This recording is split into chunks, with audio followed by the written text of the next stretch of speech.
My name is Jennifer Kingman. We are in New Bern, North Carolina.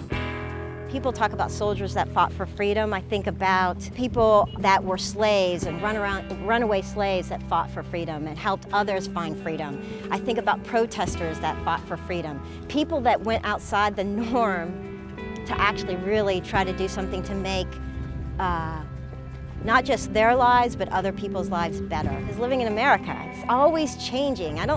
We get so caught up in defining it as, oh, it's so horrible now. These kids in this generation now, we've always had these battles. We've always been a country that's constantly fighting for our definition of who we are. It's about finding your own identity, but it's really difficult because other people want to associate you with one thing. We want to say, okay, you belong in this box, and you belong in that box, and you can use this bathroom and you can use that bathroom. Hey, I'm American. I'm made up of everybody that came here.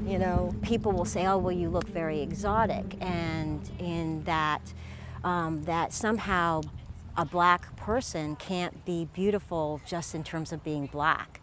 And that's not good enough. So I think that, again, as women, finding our own identity and our own beauty, that we own that more, so much more than any magazine can ever do for us. I'm so thankful of who I am. I fought so hard to be this person that, I like it. I don't consider myself the most beautiful woman in the world, but at the same sense, I know that, I fought hard for this beauty. I fought hard for the way I look and the person that I am. My definition of freedom is being whoever you want to be. Freedom is experiencing life and living life.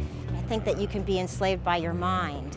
So there's a lot of times that I think back to potential ancestors that might have been enslaved, and you think, why didn't they run? I'm such a fighter that I think, why didn't they run? Why didn't they try to escape? Because they weren't all in bondage. So you think about that mental slavery that kept them from running. How many people don't do something that's in their heart, or don't do anything, or even attempt to try something new, or try to be better, because really in their minds, they're entrapped and they're enslaved.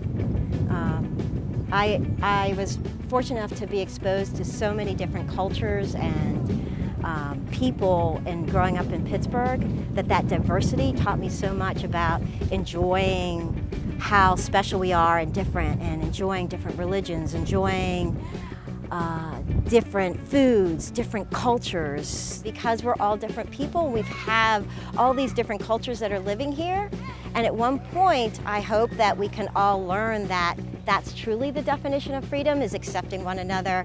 And it doesn't mean that we all have to agree, but we always fight for a better place.